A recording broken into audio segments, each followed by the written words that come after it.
Hey gang, so today's a very special video and one of those videos where everything could go wrong. A friend of mine sent me his ACEDC Mastersword because it's broken. See that? Doesn't always pop up when it should. And he asked me if I could have a look at it. So I said sure. And then I watched the video on how to take it apart, and there's a ton of pieces in here.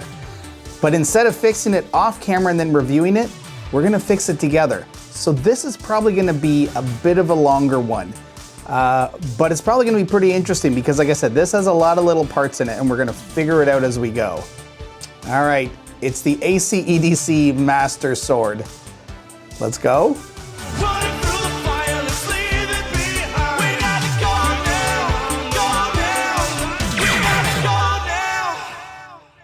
Okay, here we go. So I have no idea how this is gonna go because this is a very, very complex, intricate little fidget here, lots of moving parts. And the owner of this was sent a video on how to repair. Unfortunately, it's not in English, but it is a guide that I will be following. So hopefully it'll make things a little easier, but we'll see. And I'm not sure how deep I need to get into this, but right now, hitting the button the first time does not release the sword. And obviously it should release right away. And also it's not smooth when it closes. And this is a mechanical slider. So there's a bead, there's a spring going on in there. There's a lot of little moving parts. I think the release may not be working, or it could just be something as simple as the ball and the spring are out of position with the little bead, which is why you don't really hear it moving up smoothly. So I'm hoping we're going to get to an easy fix on this. And then there's a point where we might be adding some tape. He also bought some slide tape from Play for Beans. And we're going to see if even if it needs it or not. It may not even need it. I don't know yet. So let's get into this. Now, I apologize in advance. This is going to be a little long, but this is what you signed up for, right? If not, just skip. But don't skip. You want to watch this, don't you? Okay. Now, normally I do these. I don't record these because I never know what's going to happen. And a lot of times it just kind of gets in the way of a review. I find like I don't want to fix something, but this is hopefully going to be interesting for you to watch. And if you have one of these and this ever happens, then hopefully it'll be educational as well. All right, so 3 screws. Now, the one thing that's important if you do open this up is you want the sword out. Because if you release this and the sword is closed, then the spring or the catch might release and it might just kind of shoot out a little bit. I will say that the sword's not gonna go out all the way because it's attached by a spring. Okay, here we go. Gently. Let's see what's going on here. Okay. Now we have springs inside. And the springs on this release look good. There's a spring here. And there should be 2.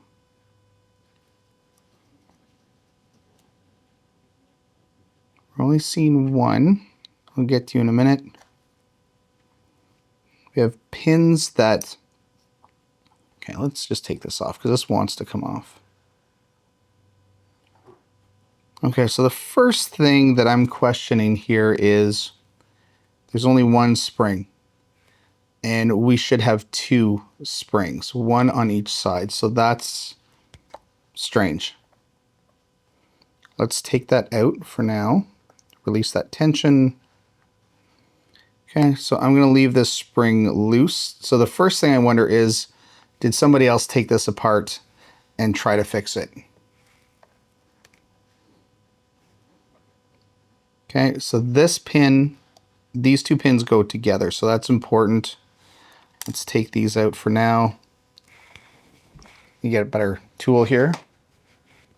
All right. Okay, so the 2 pins go in here. I see I just knocked that little ball over. It's not a problem. Okay, we have these Teflon tracks. So Teflon tracks running along the side. It's easy enough. Move those over to here. Have a ball. Wrong tweezers to pick up a ball. Okay, so when dealing with the little ball bearing like this, you don't want something with a super, and I've talked about this before, you don't want something with a really narrow tip, because when the ball gets in there, the tip of the tweezer is not sitting on very much surface on the ball, so it's more likely to just squeeze down and have the ball roll out and go flying. So what you want is something that has a bit of a flat tip. So this one's a little better. It's got a bit of a flat tip. This one's too big, then I won't be able to see the ball. So let's try this one. Get over here. There we go. Okay, now I know that there's a spring inside here. Right, see that spring? It's holding that in there. I'm not even going to take it out. Oh. We found a rogue spring that popped out. I'm guessing it's either that plate or the plate underneath.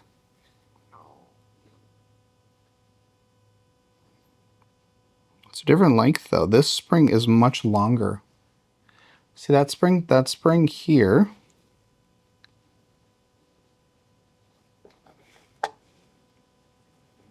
So this spring that was sitting inside, I'm going to leave that in there so that I know where that goes, is a much different spring than this. The mystery thickens. So there we have our sword, and that's working the way it should. All right, so that's what causes it to pop up. So when it sits in there, it locks down.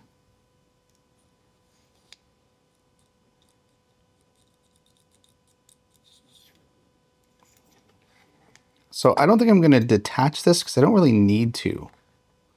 There's no point yet.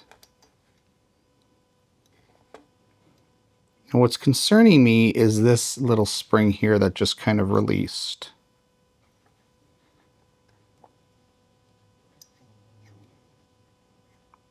So this is definitely,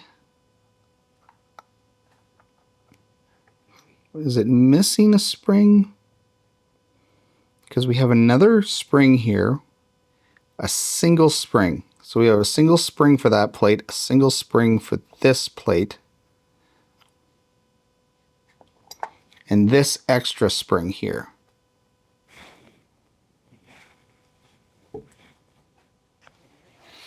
Okay, so I did just check the video, I referenced it, and it does seem that each side of these only has one spring in them. So that's, I guess that's just the way it ships. I'm not sure why we would have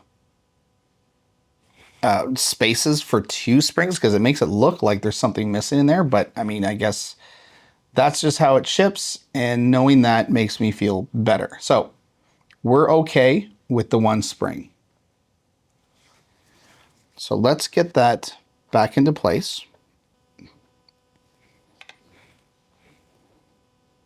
This guy though, I think that was the issue. I need to find out where that goes, because that was just loose. Oh, now the other thing, I guess the idea here is, or the recommendation was to put slide tape on here, two tiny little pieces of slide tape. I guess because that'll allow the button to slide up and down better.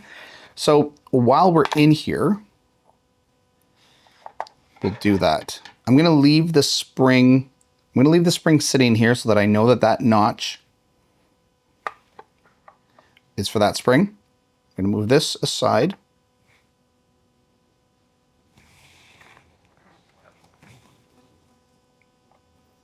Actually, that one goes down there. Man. Okay, let's get the slide tape on here first. So we are dealing with like super, super tiny pieces of slide tape. Like just enough to cover this spot. So just a little bit on there to ease the friction, I guess.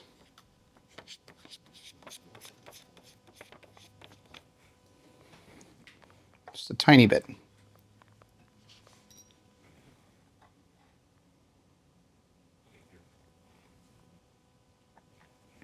Okay, so let's get this back together. So the spring, you see these little notches in here?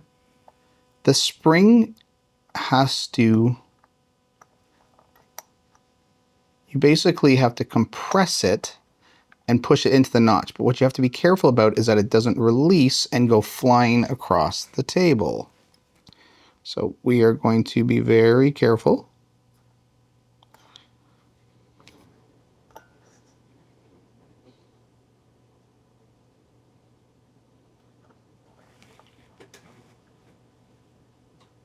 All right, so I've pushed it down. And now that spring goes into this notch, or that notch.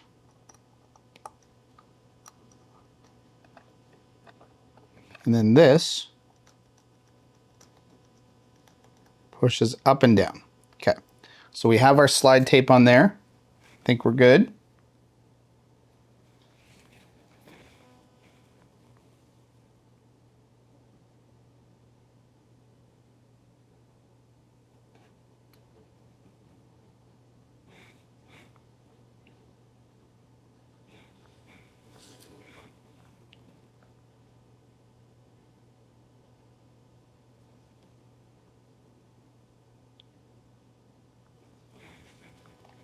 Now on this one,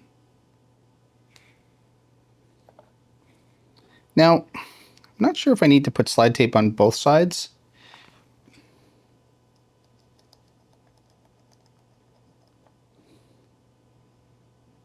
And also, I bet we could just run a strip right along here.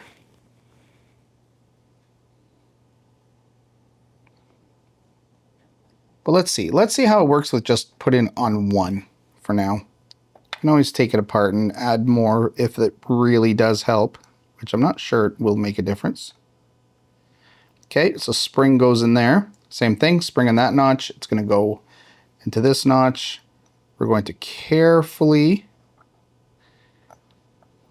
set this in. Oh, wait a minute. Why don't you want to go in there?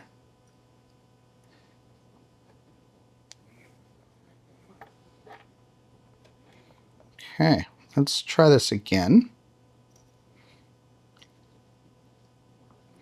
And maybe we do have to add a little bit of slide tape just to help it once it's in there. Okay. Let's add some slide tape to this side. So the main thing is I don't want to cover up the spring holes here.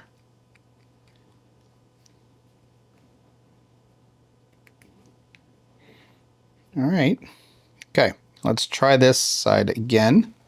So now we've got tape on the side as well. Again, I could have done a strip across here, I'm guessing, but the instructions that were sent said to put two tiny little pieces in here. I'm not sure why, but if it doesn't work, it's easy enough to peel off.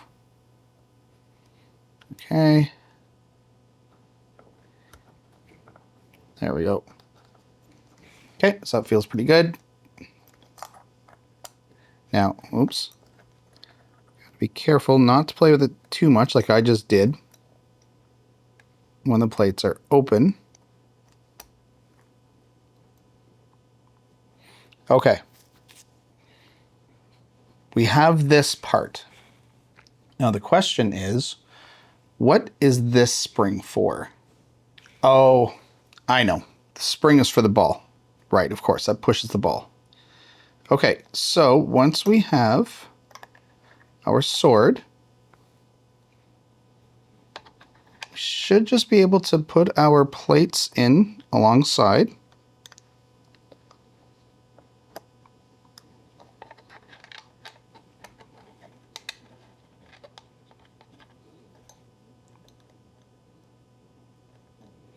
Now I might have to, let's see.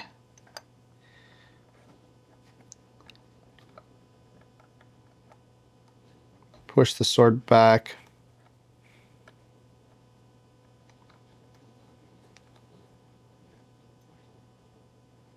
All right, so the tricky part here is going to be getting the Teflon plates aligned.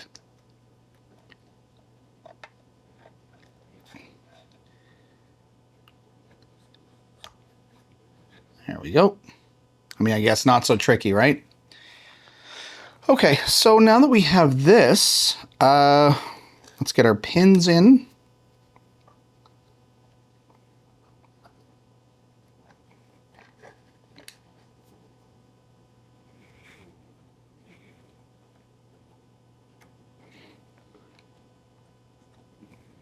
Okay.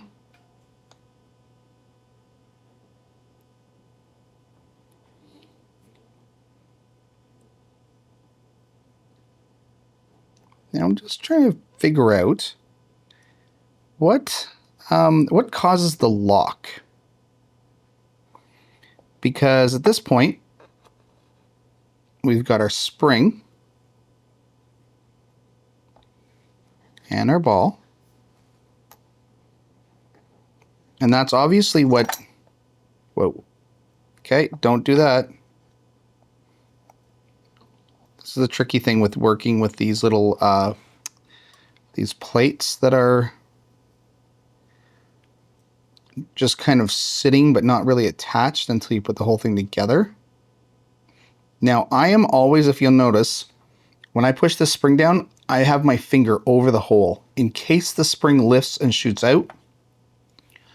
I'm hopefully going to be able to stop it.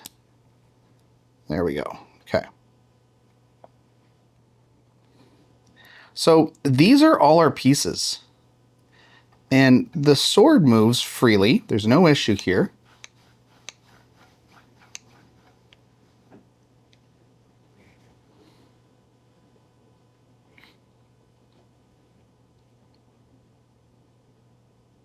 Oh, I see what happens. Okay.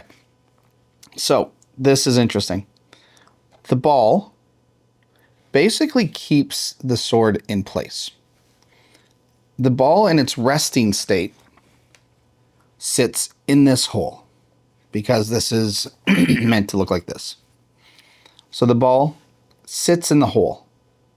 When we push this plate in, the button on the side here, right? The button on both sides. When this gets pushed in, it pushes the plate so that the ball, it's not the ball that's moving, it's the plate that's moving. But what it does is it moves this into place so that the ball shifts into this track and slides forward and then locks into this top hole.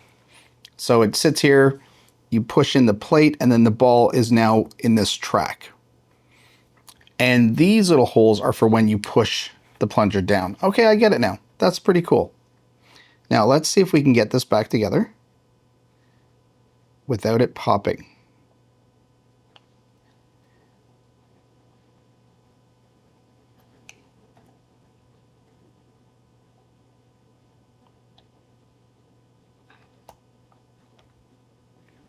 Okay.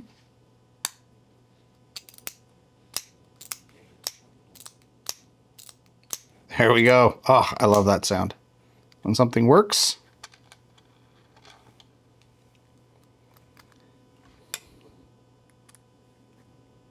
Okay.